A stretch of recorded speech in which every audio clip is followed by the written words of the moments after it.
Ok. Bueno, pues seguimos aquí hablando del nigromante después de una pausa. Y pues nos gustaría que habláramos de el ateísmo y la literatura más allá del nigromante. A lo mejor podríamos hablar de si hay otros autores parecidos en el contexto histórico del nigromante o posteriores que puedan identificarse como influencia, que el nigromante haya servido de inspiración o algo así, o en general, aunque no tenga que ver con el nigromante, que pudiéramos hablar sobre el ateísmo dentro de la literatura, ¿no? O el teatro. O el teatro. No, el teatro sí es literatura. A ver, empecemos por ahí. ¿Qué es teatro? El teatro es drama, y el drama es aquella obra escrita para ser representada. O sea, esa es la gran diferencia entre la literatura per se y el teatro. Entonces, sí somos una rama de la literatura, pero somos el único arte, literatura dramática, pero somos el único arte que incluye en sí mismo todos los otros artes. Okay. Porque tenemos literatura, tenemos escultura, tenemos pintura, tenemos música, tú échale todo, danza, ¿no? Obviamente, Ignacio también no fue un gran, y porque yo quiero ver a Altamirano, ¿verdad? Sí, así como hubo dos Fridas, antes hubo dos Nachos.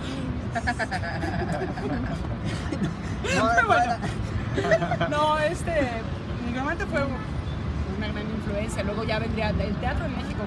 ¿Sabes qué? Sobre todo en la época de los cristeros, ¿no? Lo que fue el atentado de Jorge Ibargüengoitia, el juicio de Rubén Leñero y que viva Cristo Rey.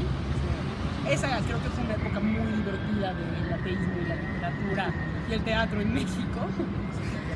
No, y además ligados a los periodos históricos, perdón ya, porque por ahí ya cerramos el asunto histórico y político, pero finalmente lo que le tocó vivir al nigromante, que fue la vieja de Reforma, fue una vieja suspendida, ahora que mencionan la vieja cristera, fue su continuación y también no 100%. No sé qué lo dices. Esto sigue todavía, ¿no? Señor nigromante, no hemos llegado a ningún lado. Usted disculpe. Sí, pero bueno, finalmente pues creo que hay que valorar lo que sí se logró, digamos, ¿no? Y sí, como tú dices, así como fue un escándalo el discurso de la Academia de Letrán, pues también fue un escándalo lo de Diego Rivera, ¿no? Que es como continuación, y hoy mismo parece que no nos escandalizamos tanto, pero en realidad sí, ¿no? ¿Quién fue la que le quiso poner un bikini a la Diana Cazadora porque era impúdica, la esposa de... le quiso poner bikini a la Diana Cazadora? ¿Churtu? Alguien quiso vestirla, eso es bastante raro. Él es el que se dejó la vida nocturna. Bueno, cuando se va. Pero bueno, no sé. Pero bueno. No tengo el dato. Y pues bueno, pues ahora estamos en otro tipo de escándalos, ¿no?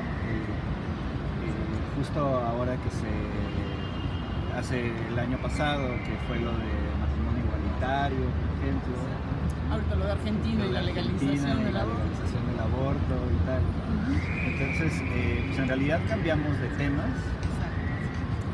y sí avanzamos, ¿no? O sea, creo que estamos mejor que en el 19, pero pues aún así pues, nos falta un rato, ¿no? Es un asunto generacional y pues después ya nos tocarán otros problemas que incluso a lo mejor ahorita ni siquiera nos nombramos o nos parecen tan lejanos que mejor nos dedicamos a otros. Pues sí, regresando al asunto del teatro, la religión, el ateísmo y todo, ¿no? Yo porque estoy enamorada de mi carrera, ¿verdad? Pero claro. El asunto es que yo les comentaba hace rato, el teatro tiene una característica bien chistosa porque empezó siendo un ritual, en realidad. En algún punto a alguien se le ocurrió que iba a ser divertido vestirse con la piel de un mamut y salir fingiendo que era un mamut, según dice Rob Graham, pero no sabemos todavía qué pensaron de él. Pero esta necesidad de imitar, creo teatro fue la primera forma de comunicación que hubo, en realidad, ¿no? Imito, hago sonidos, y juegas mímica y ya me entendiste. Incluso antes que la escritura, ya nada más luego le agregas pinturas rupestres y ya tienes un juego de pictograma. Pero el asunto es, en aquellas épocas en que empieza la humanidad a ser sedentaria y que cultivan la vid, que cultivan el trigo, el olivo y todo esto, pues seguramente alguien guardó uvas, las uvas se fermentan solitas, porque se les pega, ¿cómo va? Las levaduras del medio ambiente se adhieren a la piel del fruto, se junta con el jugo y de pronto mágicamente te tomas aquello y a alguien lo poseyeron los dioses. Hello, bienvenidos al teatro. Y es así como el vino queda unido a la mitología de Dionisio y de que los dioses bajan. ¿Por qué? Porque en realidad el vino lo único que está haciendo es quitarte estas restricciones sociales y estas convenciones, ¿no? Claro, en ese momento, claro, era una espiritualidad y misticismo, porque si no las borracheras de Dionisio hubieran sido borracheras sin sentido, si no hubieran tenido todo este sentido de conectarse con el Dios, de conectarse con la deidad, con la divinidad. Entonces sacas a luz las personalidades ocultas y empieza el primer protoactor, que es el oficiante, porque pues, siempre hay un borracho que lleva la voz cantante en la fiesta y ese es el primer protoactor que tenemos, ¿no? Entonces yo guío el asunto. Pasan los miles de años, Dionisio sigue evolucionando, ¿no? Y se empiezan a separar, nace el teatro y el oficiante le empieza a contestar el coro, ya tenemos diálogo.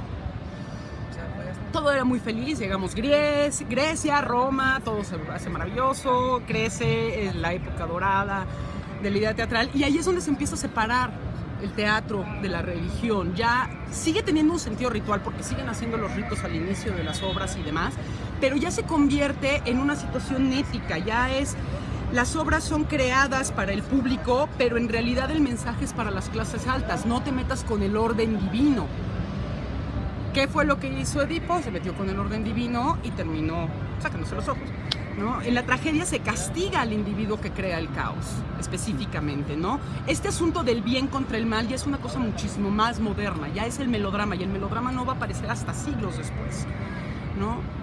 Lo que pasa es que llegas a la Edad Media y aparece la iglesia, y como ya les había contado yo que es pecado este asunto de andarse dejando poseer por otras personas y tener las personalidades de otros en su ser, bueno, de ahí fue de donde nos empezaron a condenar, pero hay un asunto, la gente les empezó a morir como moscas por las plagas, ¿no? Y empieza todo este rollo de las danzas de la muerte, las cuales muy seguramente fueron muy fomentadas por la misma iglesia, en la cual la muerte, pues a todos parejos, reyes, papas, ricos, pobres, niños, adultos, todo el mundo se va a morir, ¿no? Y la iglesia utiliza este recurso de las danzas de la muerte para hacer conciencia en los feligreses de que tienen que estar en paz con Dios, porque la muerte va a llegar por ellos en cualquier momento. Entonces, solita la misma iglesia le empezó a meter al teatro, promueve su regreso y además crea los autos sacramentales, porque siempre va a ser más divertido ver una obra de teatro que estar escuchando un sermón. No es por mala onda con mis amigos sacerdotes, pero siempre es más divertido, ¿no? Entonces, emocionante. No, hombre, los autos sacramentales han de haber sido una cosa divertidísima, porque era representar las escenas bíblicas, lo que te decía, la gente no sabe leer, escribir como les cuentas, ¿no? Y pues el teatro es una forma muy fácil. Y fue muy chistoso, o sea, el primer diálogo antes del Renacimiento, el quem quaeritis, las líneas del drama litúrgico Visitiato Sepulcri, como sea, visitando el sepulcro, ese es el primer diálogo, o sea, la primera idea de teatro ya hacia el Renacimiento es una obra litúrgica. Los ángeles preguntan ¿a qué vienes? Y los Marías contestan. Es muy interesante eso. Y ahí es donde ya se empieza a separar otra vez lo sacro de lo profano. Eso y que seguramente los autos de natividad ya tenían hasta el queque a los pobres sacerdotes con la gente que llegaba a ofrendarle al niño Dios, pues la vaca, el caballo, la gallina, y la iglesia llena de animales, y pues ya entonces mejor los corres, ¿no? Una cosa muy curiosa sucede. Si se fijan, en Europa no hay atrios en las iglesias, porque ellos no necesitaban los atrios. En cuanto llegan a la colonización y todo el teatro de evangelización, para no meter a esta gente impura a la iglesia, creas el atrio. Por eso es que en América sí hay atrios de iglesias y en Europa no. Entonces, por el teatro de evangelización. Total que cuando la iglesia se harta de que el teatro esté haciendo sus desmanes adentro, los vuelven a escupir, los vuelven a condenar y es ya la división entre lo secular y lo religioso, ¿no? El teatro es cuando se empieza a mantener esta línea del teatro que tiene que mantenerse ateo. ¿Por qué? Porque tienes que poder criticar a todos al mismo tiempo, ¿no? Esto no quiere decir, los actores ya cada quien hace lo que quiere con su vida, pero no puede ser un espejo y una crítica moral imparcial si no tienes justamente esta imparcialidad que te da el no combinar la religión y sin embargo mantenemos el ritual. Porque sí somos bien supersticiosos, eso es un hecho, ¿no? Pero el ritual se mantiene y la idea se sigue manteniendo, mostrarle a la sociedad, darles ideas. Además es otra cosa bien chistosa porque los autores han utilizado siempre el teatro para brincarse la censura. Marlowe lo hizo antes de Shakespeare. Shakespeare es mi adoración, pero a fin de cuentas escribía para el Estado, ¿no? Y Marlowe se nos murió antes. Y el hombre en el Fausto metió todas sus ideas ateas, así todas las escupió, pero como al final lo terminan castigando, entonces la censura dijo, sí, perfecto, pero ¿cuánta gente no le metió ese gusanito gracias a las obras? Lo mismo hizo Tirso de Molina en España, ¿no? Entonces, darnos una vuelta por la historia del teatro para ver quiénes son los autores y te vas a empezar a dar cuenta quiénes son y dónde están y lo único que tenían que hacer era pasar la censura y para pasar la censura solo tienen que recibir al final un castigo. Molière también lo hizo, ¿no? El condenado por desconfiado, ¿no? Siempre los terminan condenando y sin embargo siempre encuentran la forma de poder hablarle a la gente y expresarles justamente estas ideas y estas revoluciones y no siempre lo que te dijeron es lo correcto, ¿no? Piensa un poco más allá. Esa es creo que la gran maravilla del teatro y su gran contribución a la evolución del ateísmo a pesar de sus orígenes religiosos, ¿no? Muy bien. Aquí una pregunta del público. Dígame, pregunta del público. No, nada más quiero aprovechar para dar el dato de lo del bikini de la Diana Cazadora, Por porque favor. Google ya nos hizo el favor y ya nos dijo. Fue la Liga de la Decencia, apoyada por la primera dama Soledad Orozco de Ávila Camacho. Así que sí era Ávila Camacho. Y le pusieron un taparrabo y se lo retiraron hasta 1966. Ahora sí, fin del paréntesis. Okay. Aprovechando que estamos con preguntas del público, Ya que estamos aquí, yo quiero echarles un torito. a ver. Algo que sale casi siempre en los paneles de Atheist Republic México y en nuestros conversatorios. Los privilegios de la religión.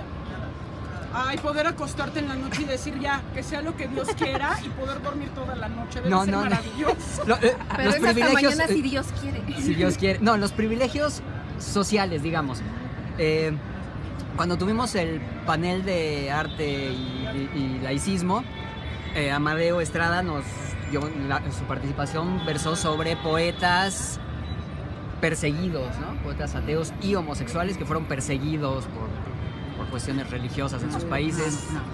En esa misma mesa se puso sabrosa la discusión sobre Vaca, se apellida, ¿verdad?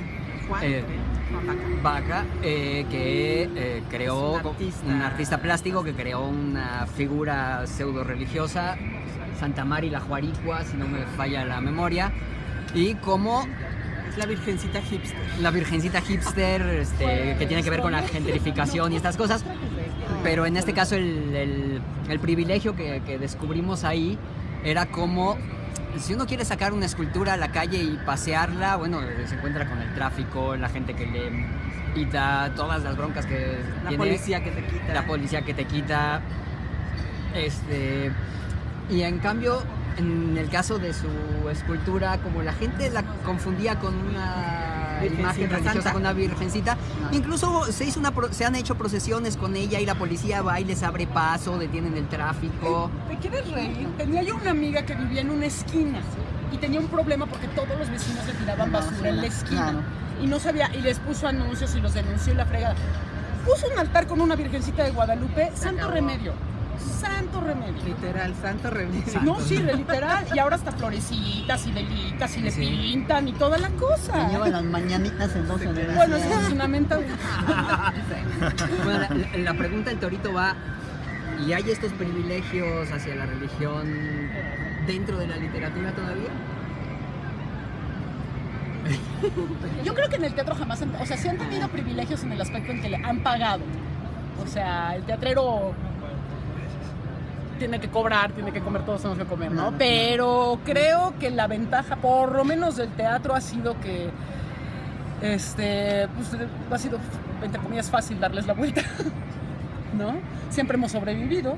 Y privilegios, pues como no sé a qué hagas pastorelas y las vendas, no estoy muy segura, sinceramente nunca me había puesto a pensar en eso. Las pastorelas siempre están en demanda, ¿eh? O sea, eso sí es un hecho. Ya sabes que en diciembre montas pastorela y seguro la vendes, por ejemplo. Y no sé si sea una cuestión de, ¿cómo decirlo? Parafernalia, no encuentro el término adecuado para decir, rodea o apoya el hecho de que, bueno, en el teatro hay una puesta de máscara, ¿no? Te pones el vestuario, interpretas otro personaje. En el caso de la poesía tenemos una especie de deformación. Puede ser privilegio o no, no lo sé. Depende. Un arma de doble filo de pensar que lo que estamos leyendo es el alma del poeta, ¿no? Entonces, se está desnudando y está presentándonos lo más profundo de su ser. Puede ser, o puede que no sea. También tiene derecho a ponerse una máscara, ¿no? Entonces, no sé, ahora Miguel refieren de esa reunión que tuvieron. Pues sí, ahorita me vino a la mente el caso de Oscar Wilde, ¿no? Pobrecito. Tanto por la Sí, parte homosexual y moral, pues terminó en la cárcel, ¿no? Hace pues, más de 100 años, ¿no? Entonces, en la actualidad, pues no, yo no le vería tanto esa posibilidad, más que pues, una especie sí de pensar, ¿no? Pensar en... Hace algunos años un poeta campechano que se llama Will Rodríguez mencionaba algo así de hacer algo con la bandera, un traje, ¿no?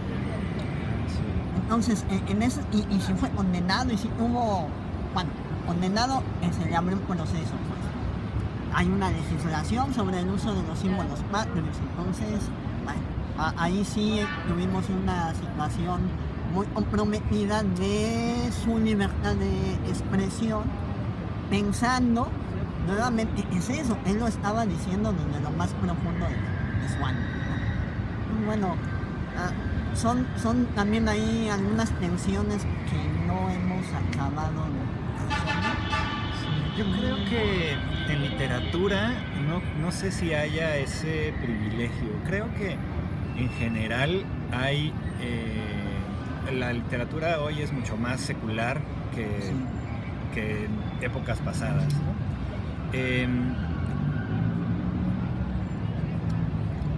La verdad es que me resulta difícil pensar en una obra literaria reciente en donde se aprecie un protagonismo de la religión y que de eso dependa el éxito de la novela, ¿no? Ángeles y demonios. Claro. Es morbo, ¿no? de Es veras. más como morbo. Sí, bueno, o sea, es que pienso, por ejemplo, creo que más bien está hacia otro tipo de literatura que normalmente no tiene el prestigio que pudo tener en el pasado, ¿no? O sea, generalmente justo cuando se mete la religión, los críticos literarios dicen, ya se metió Dios aquí, ¿no? Sí, pero sin embargo... Entonces, el Deus Ex Machina, por Dios, lo Sí, inventaron claro. los griegos. Dios baja, bueno, Zeus baja, o Hera baja, o inserta aquí la deidad que quieras, y arregla las cosas, porque volvemos a que el orden divino, y entonces la literatura, y entonces tenemos que seguir el orden divino. Claro que a la gente ya no le gusta el Deus Ex Machina, ¿no? Porque ya no les gusta que lo controlen, que hay que sentirse controlados, ¿no? Viva el libre albedrío. Pero yo hago lo que Diosito dice que haga. O sea, sí es como medio complicado, sí, claro. ¿no?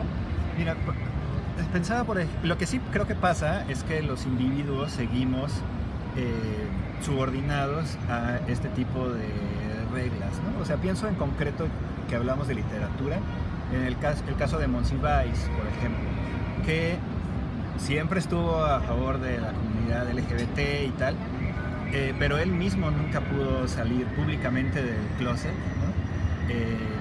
Y ahora se armó un pequeño escándalo también recientemente por el libro de Braulio Peralta, donde él lo saca del closet con un libro que se llama El Closet de Cristal, y donde cuenta de las parejas de Monsiváis, porque es que de verdad se interesaba por estos temas, ¿no? No era nada más por altruista, sino porque él era directamente afectado, ¿no? Y ahí también hay un debate interesante sobre si es válido sacar del closet a alguien ya muerto, ¿no? Eso sigue siendo sagrado de alguna manera, ¿no? Es sagrado, porque pues esto es su secreto, ¿no?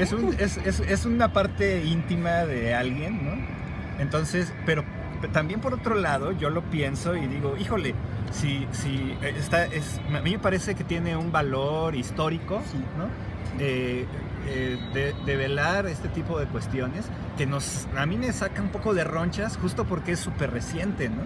Pero si a mí me dijeran, oye, un escritor del 19 o del 18, el 17, resulta que era gay, híjole, para mí sería fabulosísimo que se supiera, no tanto por el morbo, porque hay obra. Claro, ¿no? O sea, hay ahí algo que me parece valioso, pero justo creo que nos empaña el hecho de que es algo súper reciente, ¿no? Pero bueno, eso es otro tema. A lo que iba es, a lo mejor la religión no es eso que tenga estos privilegios, sino que, pero lo que sí me parece un hecho es que no estamos libres todavía de eso, pues, o sea, pero ya lo veo más por el lado de los individuos, ¿no? O sea, es difícil, incluso hoy, que la gente salga del closet así nada más, o que diga yo aborté, ¿no? O que diga soy ateo. Sí, ¿no? Entonces no es motivo de cárcel ser ateo, ¿no? Hoy, pero aquí, claro. Pero tampoco es que sea algo como decir tengo los ojos verdes o me pinto el pelo o algo así, ¿no? O sea, es algo un poco más grave que eso. Un poco más. ¿Sabes qué es lo que yo digo que nos va a salvar siempre? Es el humor. Y te voy a poner un ejemplo bien claro. Enrique Jardiel Poncela. Ah, sí. Es un actor, es un dramaturgo, escritor, periodista, España, principios del siglo XX, 1920 y tantos, por ahí. Sí, de hecho creo que el hombre es de la generación del 27, es parte de la generación del 27. El hombre tiene un libro que se llama La Tournée de Dios. Dios Padre decide venir al mundo justo a principios del siglo XX, ¿no? Y bueno, aparte de que lo mandan a dormir a la Basílica de San Pedro, porque pues ¿dónde guardas a Dios Padre? La pasa muy mal esa noche, por cierto. Al final Dios se queda solo. O sea, ya les conté el final de la novela, pero Dios se va a quedar solo. Y el hombre era extremadamente ateo y se le nota por todos lados. ¿Y qué crees? Era el escritor favorito de Franco. Y no le pasó nada porque a Franco le fascinaban sus obras. ¿Por qué? Porque el hombre tenía un humor y te podía decir las cosas y te reías y te estaba insultando y tú te reías. O sea, me explico, creo que si hay algo que le da una ventaja a la literatura es el humor, ¿no? Dentro de todo lo malo que pudiera. Yo creo que más que la religión, sí, definitivamente. Entonces, Bueno, muy bien. ¿Alguien nos iba a preguntar? A ver, pausa.